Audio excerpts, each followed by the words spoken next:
Colossenses 3, do verso 1 ao verso 4.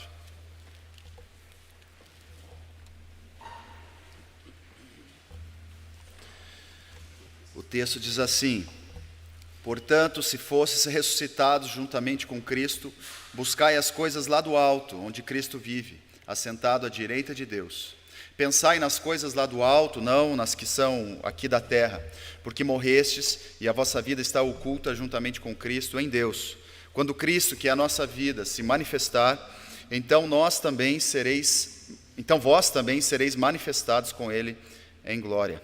Amém. Verso 1 novamente: portanto, se fosse ressuscitados juntamente com Cristo, buscai as coisas lá do alto, onde Cristo vive, assentado à direita de Deus. Pai querido, obrigado pelo texto que nós lemos, obrigado pelo culto que prestamos ao Senhor, enfim, pela oportunidade que temos de vir à sua casa, te oferecendo a nossa adoração, mas ao mesmo tempo recebendo do Senhor a porção que tem preparado para nós a sua palavra. Em nome de Jesus. Amém. Queridos, esse texto, essa carta, então, escrita pelo apóstolo Paulo. O apóstolo Paulo não conhecia a igreja de Colossos, ele não conhecia a cidade de Colossos. Quando ele escreve essa carta, então, ele pede para que um dos seus amigos leve essa carta até a igreja. A igreja de Colossos, ela ficava onde hoje provavelmente é a Turquia, junto com outras igrejas, outras cidades importantes, como por exemplo Laodiceia. Cidades essas que o apóstolo Paulo tinha um carinho muito grande, apesar de ainda não ter visitado. Ele recebe notícias de conflitos, de dificuldades doutrinárias que estavam acontecendo, então ele escreve essa missiva, essa carta, dando orientações à igreja. Essa igreja era composta essencialmente por gentios, pessoas que não vinham de não eram da religião judaica, eram pessoas que estavam tendo contato com o cristianismo, sem necessariamente uma bagagem muito grande daquilo que já se conhecia, já se tinha da lei. No entanto, apesar disso, havia um grupo muito importante também de judeus, que faziam parte dessa cidade e que influenciavam os novos crentes, os novos cristãos dessa igreja. Alguns também judeus já convertidos, que agora messiânicos ou cristãos de fato ali dentro dessa igreja, que sofriam, ainda carregavam um apego muito grande à lei.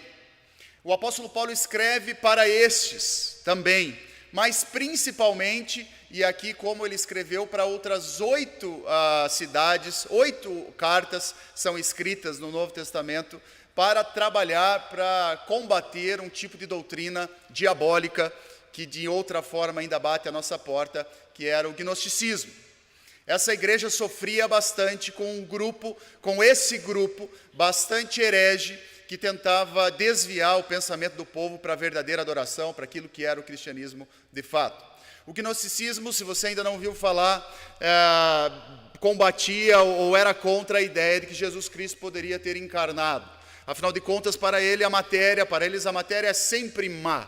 Portanto, Cristo era um anjo, ou mais um anjo, porque eles não entendiam também que a natureza de Cristo era única. Cristo fazia parte de uma legião angelical que de forma diferenciada, pelo trabalho que fez a terra, muito importante, mas jamais encarnado, porque a encarnação conflitaria com a ideia de pureza, porque a carne era má.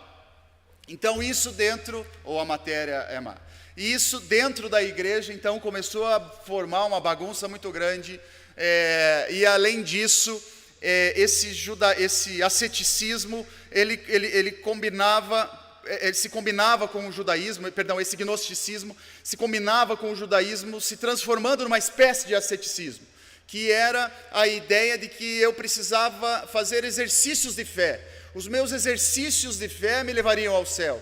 Eu preciso fazer alguma coisa para atingir a salvação, para ser aceito por Deus. Mas isso era um pouco complicado, porque ao mesmo tempo que a matéria é má, então eu não preciso me preocupar com a matéria, eu posso fazer o que eu quiser com o meu corpo, e o gnosticismo bagunçava a igreja muito por isso, porque já que a matéria é má, deixe ela de lado, não se preocupe tanto com ela, faça o que você bem entender com o seu corpo, se preocupe com a sua alma. Mas o judaísmo, de certa forma, participava disso, porque eu precisava manter os meus ritos religiosos, eu precisava manter os meus exercícios de fé, porque aí sim eu também seria aceito através da minha prática religiosa contínua e severa e muito intensa. Deus me aceitaria dessa forma. Então, no meio de tudo isso, o apóstolo Paulo escreve essa carta, e o capítulo 3 do livro de Colossenses vai começar a fazer um apelo a essa igreja de que eles parassem de olhar um pouco a terra, a isso tudo, e passassem a olhar para o céu. Poucas cartas do Novo Testamento falam tanto da divindade de Jesus Cristo, mas também da sua natureza humana. O apóstolo Paulo faz questão de dizer, olha, esse Cristo que vocês seguem, ele também é 100% homem. Esse Cristo que vocês seguem, que viveu, que veio à terra, ele mesmo sendo 100% homem, está agora assentado à destra de Deus Pai Todo-Poderoso, ou seja, ele é divino. Ele é 100% homem, mas ele também teve poder para vencer a morte, para estar ao lado de Deus. É lógico que Deus não tem o lado direito, o esquerdo dele, é uma forma de dizer que Jesus Cristo está em um lugar proeminente, de importância ao lado de Deus, e ele então é divino. Essa ideia de Deus 100%, ou de Jesus 100% homem, 100% divino, foi trabalhado no Concílio de Calcedônia, no século V, e essa doutrina vazia, errada, falsa, que fez tanto mal à igreja, mais uma vez foi combatida no início da igreja, no primeiro milênio. Bom, o que nós temos aqui, portanto, é um discípulo de Jesus Cristo, é um apóstolo de Jesus Cristo, incitando a igreja para que fugissem dessa bagunça e focassem no verdadeiro evangelho, e o verdadeiro evangelho só poderia ser vivido se eles olhassem para o céu. Nós vemos aqui um apóstolo Paulo quase que dizendo, olha, vocês verão muitas coisas. Igreja, vocês estão vendo muitas coisas. Vocês veem pessoas apegadas à lei. Vocês veem pessoas que fecham, quase que estreitam a porta do céu de forma tão grande que ninguém é capaz de entrar. Mas vocês verão também pessoas libertinas. Vocês verão pessoas que não estão nem aí para a carne, nem aí para o corpo. Vocês verão pessoas que misturam tudo isso. Mas esqueçam isso. Foquem no céu. Foquem em Jesus. Esse Jesus que encarnou, esse Jesus que ressuscitou, esse Jesus que tem poder. E eu digo que essa doutrina gnóstica, ela pode não ser tão falada hoje em dia, o jeito de se referir a essa doutrina não é mais o mesmo, mas ela ainda bate às nossas portas, porque é muito provável que ainda encontremos pessoas que fazem o que quer com seus corpos, fazem o que quer com a matéria, mas mesmo assim, até de forma ascética, cumprindo o seu exercício religioso, pensam que vão para o céu. A gente encontra pessoas, e você conhece, artistas muitas vezes, ou esses que estão ao nosso lado, nossos colegas, que infelizmente nos surpreendem pelo tipo de vida que levam, mas têm certeza de que vão para o céu. Eu lembro uma vez de uma entrevista que uma banda, eu não vou citar o nome da banda, mas eu gostava muito dessa banda, na minha época de juventude, de adolescência, haviam 3 ou 4 bandas que era a época do CD ainda, né? Era a época do CD, e a gente lutava para ter um CD, para ganhar um CD de aniversário, que era a coisa mais maravilhosa, você ganhava um CD. Melhor ainda era ganhar um vale CD, porque você escolhia o CD que você queria. E aí, essa banda que eu gostava foi ao Jô Soares. E essa banda havia tomado uma decisão que era de tocar músicas seculares, né?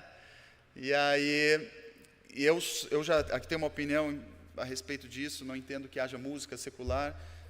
A música é música, existe música boa, existe música ruim, existe música que glorifica o nome do Senhor, existe música que não glorifica o nome do Senhor, mas para você entender, essa banda havia decidido tocar músicas então estranhas, né? que não glorificariam o nome do Senhor. E o Jô Soares então pergunta se eles eram crentes, e eles negam. E eles perguntam novamente, na terceira vez que eles negam, o Jô Soares fez cantar um galo no programa. Foi muito interessante, eles passaram vergonha, uma vergonha incrível. E o Jô Soares sabia, né, que talvez isso pudesse acontecer, já deixou preparadinho lá, e aí eles se surpreenderam, pois é, antes que o galo cante, vocês negaram aí o nome de Jesus. Isso é para mostrar, mas eles tinham certeza de uma coisa, plena, eles iriam para o céu. E assim muitos de nós vivemos, de forma ascética, de forma gnóstica. A gente faz o que quer com o corpo, com a vida, mas tem certeza de que vai para o céu. Falta a nós um pouco esse apelo do apóstolo Paulo a essa igreja. Parem de olhar, parem de seguir o exemplo deles. Essa cidade, essa igreja está bagunçada. É preciso que vocês foquem no céu, foquem em Jesus. Eu já vou chegar ali, porque senão vocês vão padecer. Bom, falta-nos um pouco de ousadia para isso. Acredito que a cada um de nós que somos crentes, que nos denominamos crentes, evangélicos, seja o que for, falta-nos ousadia para nos posicionarmos como pessoas do céu, como pessoas que vivem o verdadeiro evangelho, porque queremos ser simpáticos. Nós queremos ser simpáticos ao mundo, a gente quer que as pessoas gostem de nós, afinal de contas ninguém quer ser estereotipado como crente chato, intransigente, aquele que pensa que só a sua igreja vai para o céu. E aí a gente então, para fugir desse estereótipo, a gente vai para um outro extremo, que é quase um pensamento comum, aquele que não conhece Jesus também, que é de que todo mundo vai para o céu. Viramos universalistas, todo caminho leva a Deus, o que vale é a sua verdade, porque a gente quer primeiro ser acolhido pela pessoa, para que depois então falemos da nossa verdade. Só que a premissa para ser acolhido, ela está equivocada. Nós nunca podemos negar a verdade plena e absoluta, de que as verdades cristãs precisam ser ditas, pregadas, apesar de elas não serem simpáticas. Veja, falando um pouco sobre isso, até não estava no script aqui, mas toma liberdade, conversava hoje com alguns presbíteros e pastores a respeito de um vídeo que eu assisti também, que me foi passado, bem interessante, sobre um pastor que fala sobre o dízimo. Hoje em dia, para se falar de dízimo, é também pisar em ovos, porque eu estou falando de dinheiro, e falar de dinheiro é sempre complicado, porque o meu dinheiro, o seu dinheiro, e pronto. Né? Ninguém fala do seu dinheiro, porque você sabe o quanto é difícil conquistá-lo. Mas quando se fala em dinheiro, a Bíblia fala em dinheiro numa liberdade muito grande. A Bíblia é muito assertiva, lógico, ela é assertiva, ela é a Bíblia, mas ela é muito contundente a respeito do seu dever como crente de sustentar a casa do Senhor. Não é? A Bíblia é clara a respeito disso. Esse pastor, então, partindo dessa ideia, ele diz assim, agora chega o momento dos dízimos. É um vídeo real, a igreja está funcionando, e o pastor vai, então, fazer a parte dos dízimos. Ele fala, agora é o momento dos dízimos, das ofertas. E você que não vai trazer o seu dízimo, você que pode dar o dízimo, mas prefere não dar.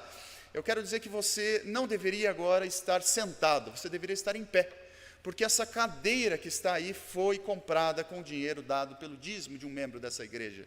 E se você então está em pé, na verdade você não deveria nem estar em pé, você não deveria estar dentro dessa igreja, você deveria estar lá fora, porque essa igreja foi construída com o dinheiro dos dízimos doados pelos irmãos dessa igreja.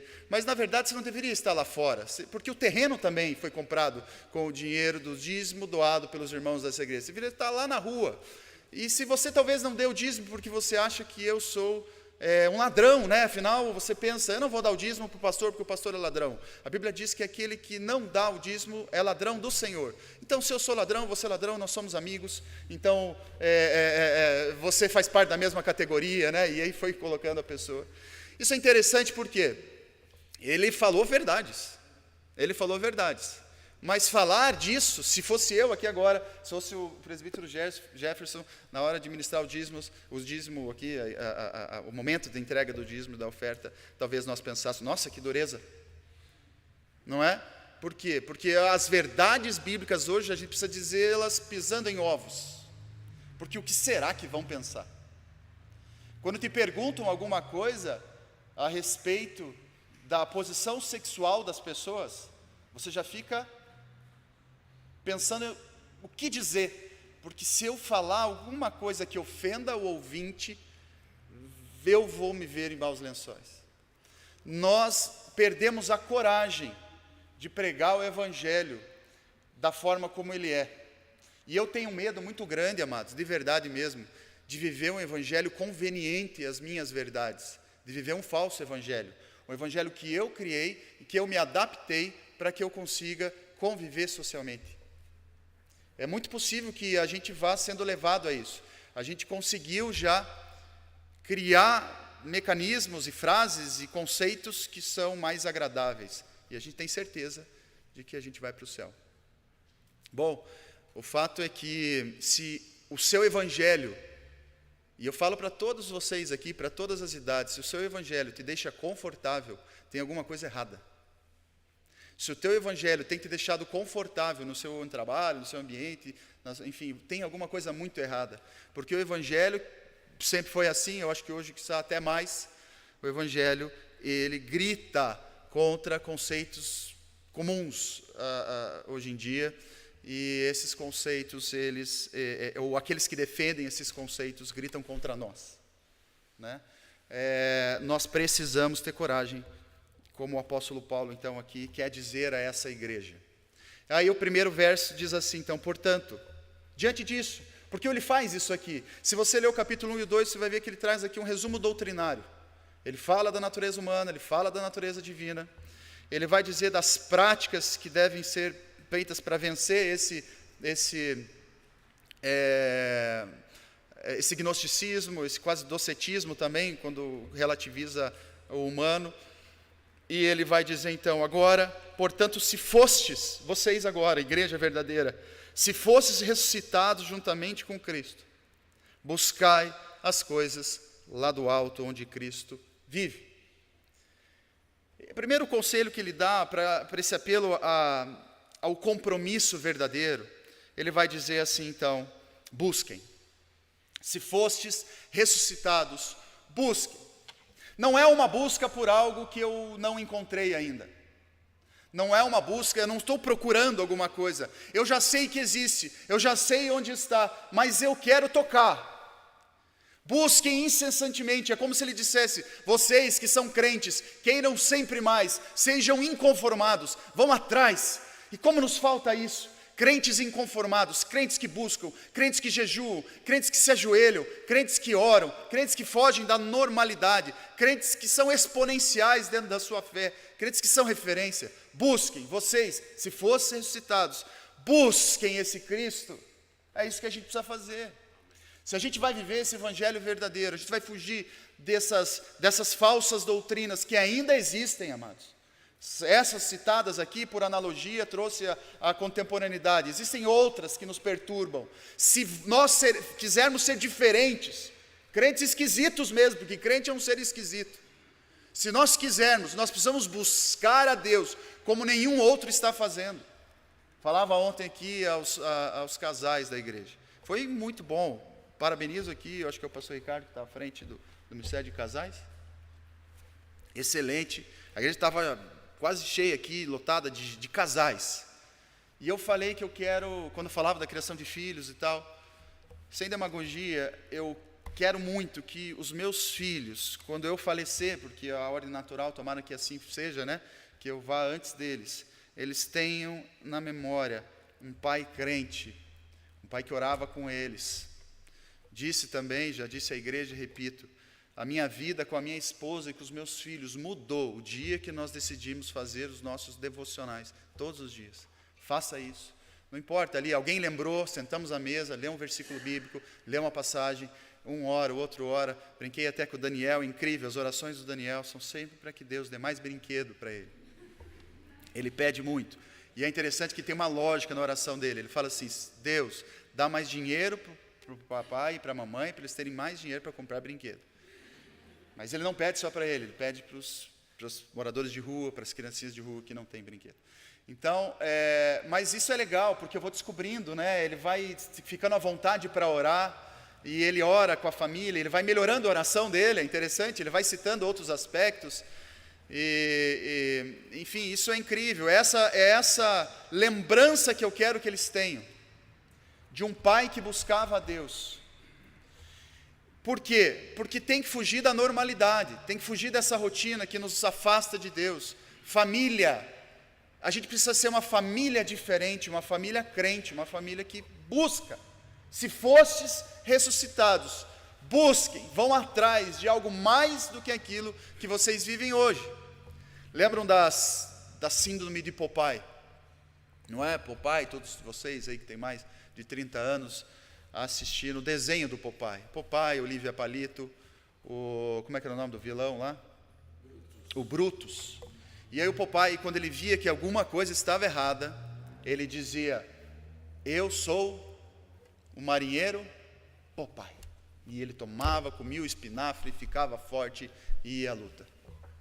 Essa frase, ela precisa fazer parte da nossa rotina, da nossa vida. A gente vê alguma coisa errada, não dá para deixar passar. Espera aí, eu sou o crente João, eu sou o marinheiro Popeye, eu sou a pessoa que agora vai pegar o evangelho, vai comer essa palavra e a gente vai para cima.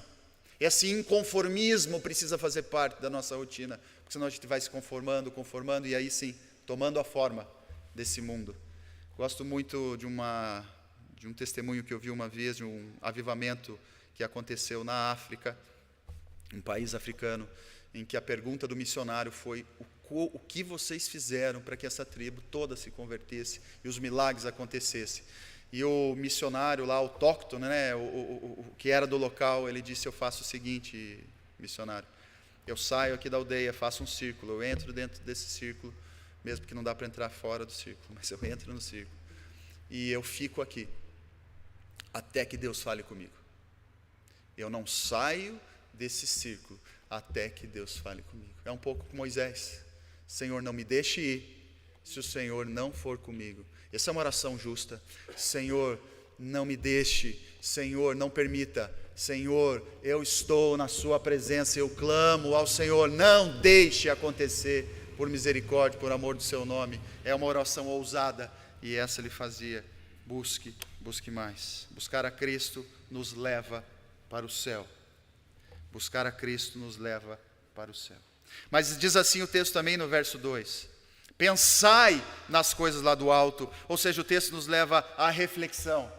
Pensai nas coisas que são lá do alto. Pensai, reflita, não simplesmente busque, mas quando você encontrar, quando você estiver nessa busca, quando você estiver na leitura, reflita sobre o seu papel, o que precisa ser feito. E o que são essas coisas lá do alto? Primeiro o apóstolo Paulo fala do que não é lá do alto. A partir do verso 5 ele diz assim: fazei, pois, morrer a vossa natureza terrena: prostituição, impureza, paixão lasciva, desejo maligno e avareza, que é idolatria. Avareza, que é idolatria. Já falei muito isso à igreja.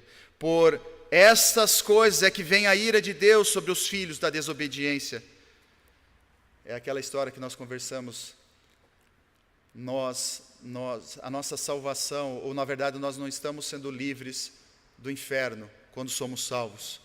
Nós estamos sendo livres ou libertos da ira de Deus. E isso é fortíssimo. E ele diz assim então: por essas coisas vem a ira de Deus sobre os filhos da desobediência. Ora, nessas mesmas coisas andastes vós também, noutro tempo, amado, noutro tempo passou.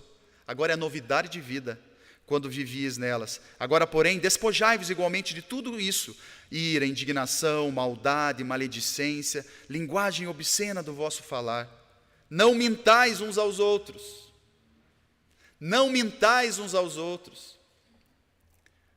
Ouvi uma música hoje, vocês conhecem bem, alguns de vocês conhecem essa música do Renato Russo, Legião Urbana, que ele diz assim: